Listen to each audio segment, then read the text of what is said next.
Hello everyone, my name is Christine Reed and I am a music teacher at our amazing Wiregrass Elementary School, and I've been teaching there since the school opened and have actually taught over 25 years in the public school system teaching music. I'm excited to be able to share some things about our wonderful program that we have here at the school. First of all, I do want to share with you what our schedule looks like. In the morning, we have our intermediate students that have their specials times, and then the afternoons we have for primary. This year we're on a 6-day rotation schedule for specials. That means they'll have 2 music classes, 2 PE, 1 art, and 1 STEM class. That's science, technology, engineering, and math. Since it's a 6-day rotation schedule, we can't say that, hey, every Monday they're going to be having music. Instead, we have them on days. So they have like a day 1 schedule, a day 2, a 3, 4, 5, 6. So that means that it takes 6 days for us to complete every special that they have, and then they start the rotation all over again. Let's look at my rotation schedule so that we can see which classes I have on which days. So on day 1 and 2, I begin with Miss Kinsman's class, then Teuton, then Hamlin, Mebane, Venor, and Miss Johnson's class. Miss White will be returning in January. On days 3 and 4, I have Miss Brooks' class, Cratulus, Henry, Garcia, Carmack, and Abbott. On day 5 and 6, Marcella, Kelly, Turner, Coker, Miller, and Kosnick. So what does that mean? Like for today, I was on my day 3 schedule. I do know that all my music classes will have music 2 days in a row. So if I saw Mrs. Brooks' class today, then that means I will be seeing her class again tomorrow. So I would like to share with you what your child will be learning this year in music. Every grade level has different standards that they are following, but every standard builds upon itself. So that means by the time we get to 5th grade, we've built a very strong foundation from what we've learned from kindergarten all the way to 5th grade. I'm not going to read every single standard, but you can take the time to pause the video and to read through the different things that we'll be learning about this year, and that may also give you guidance on how you can work with your child at home. But I am going to use the example of instrument timbre. Instrument timbre means the unique sound of an instrument.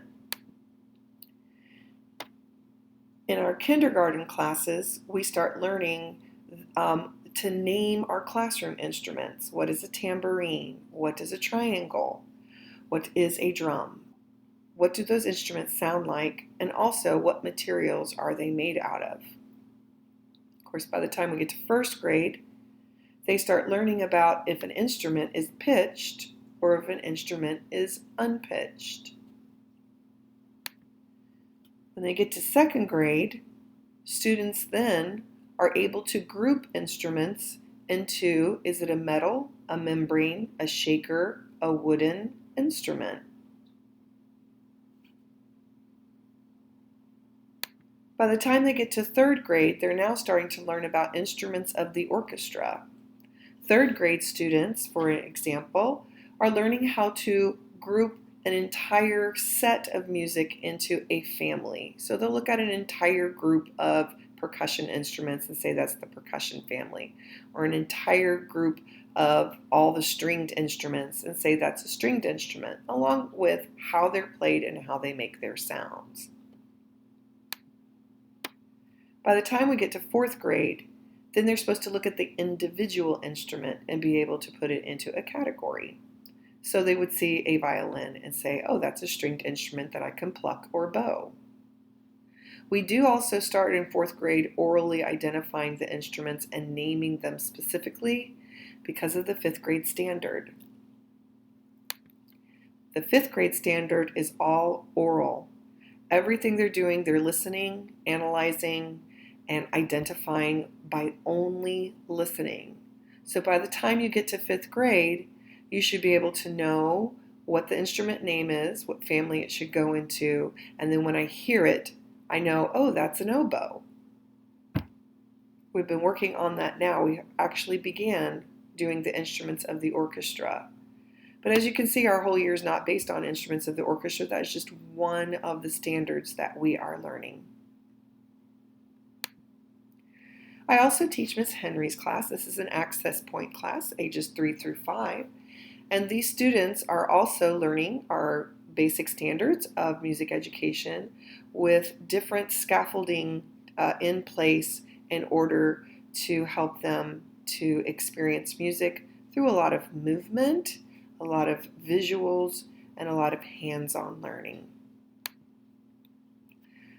Every student in Pasco County has access to our music curriculum, which is Quaver.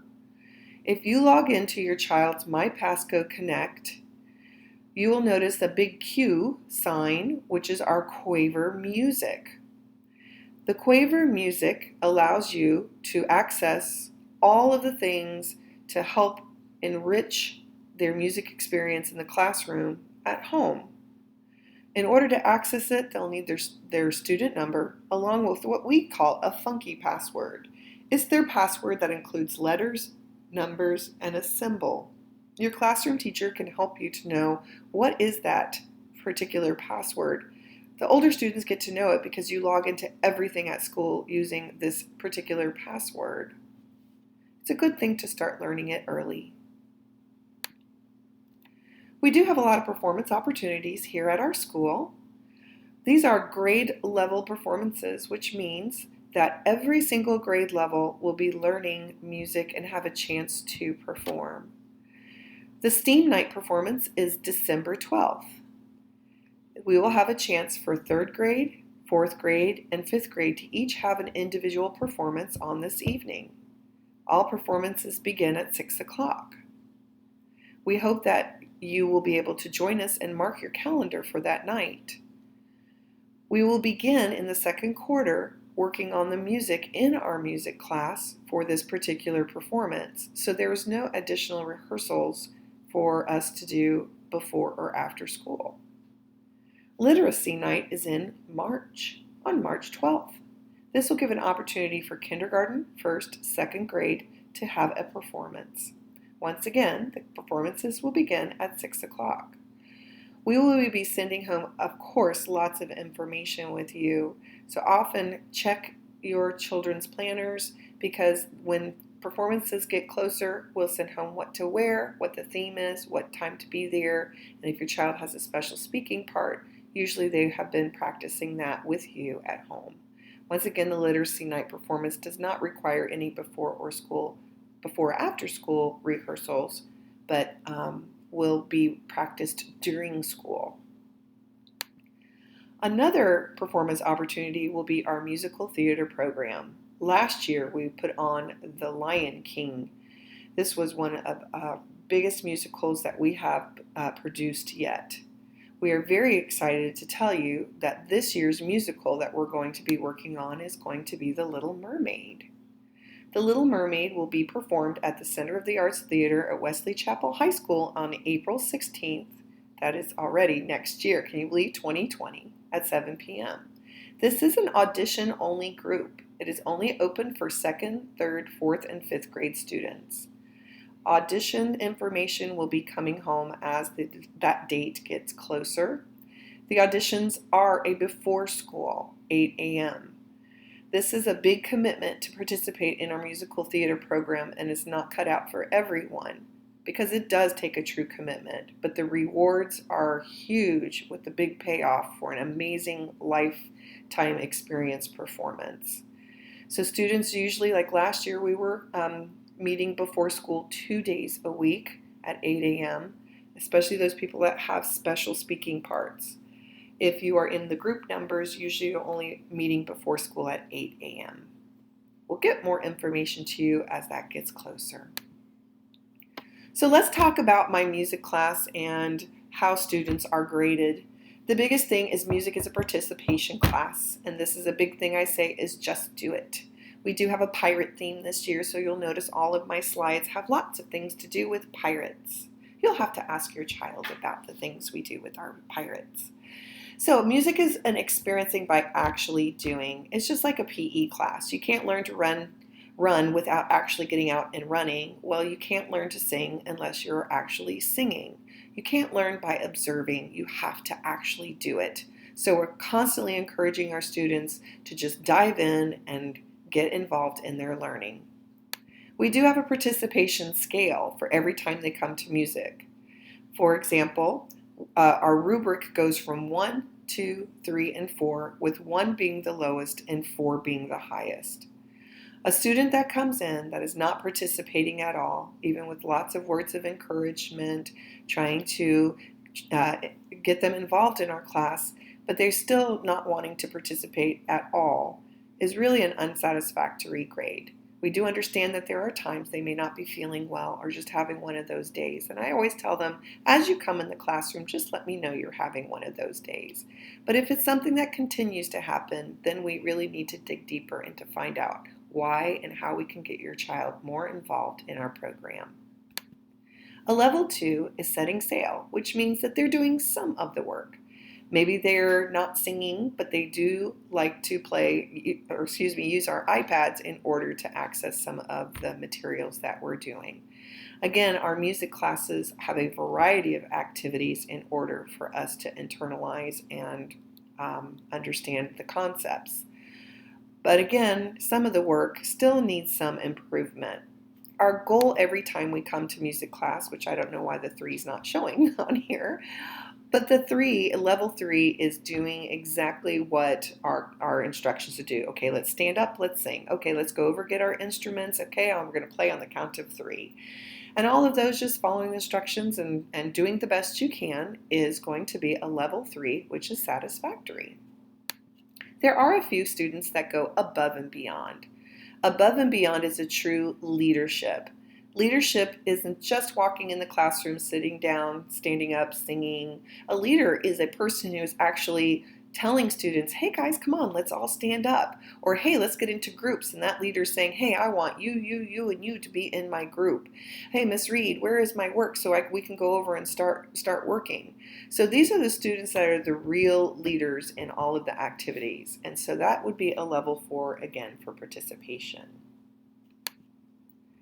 We also have our own classroom expectations, which what I love about Wiregrass Elementary School is it's consistent around the whole entire school. So whether we're going to the buses, whether we're going to PE, whether we're going to the lunchroom, we all have the same thing. And you'll have to ask your child because we've come up with some hand movements that go along with these. We always value people, pursue safety, focus on learning, and chase our goals. I put a big plus sign in the middle of it because they all interact together. If you're not valuing people, it's very difficult to focus on learning. And if you're not pursuing safety, the same thing. You're not valuing people, our time, focusing on learning, and getting to our goals. I do want to say also, in our academic part of it, we do also have a rubric of 1, 2, 3, and 4. So students are also graded. Let's say that if we are learning about the instruments of the orchestra, besides the participation grade, they are also assessed on the actual standard.